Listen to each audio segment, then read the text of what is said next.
இந்த சார் என்கிற நபர் யார்?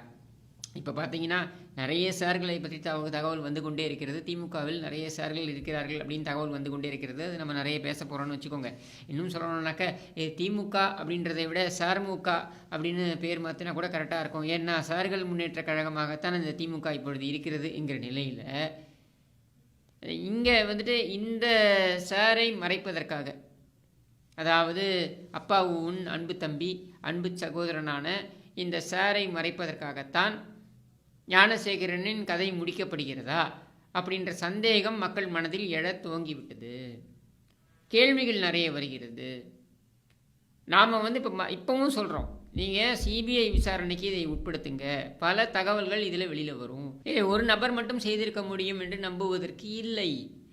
நேற்று கூட ஒரு நாளேடில் பார்த்தேன்னா ஒரு செய்தி வந்தது. என்னன்னாக்க இந்த ஞானசேகரன் போலீஸ் வாக்கி டாக்கி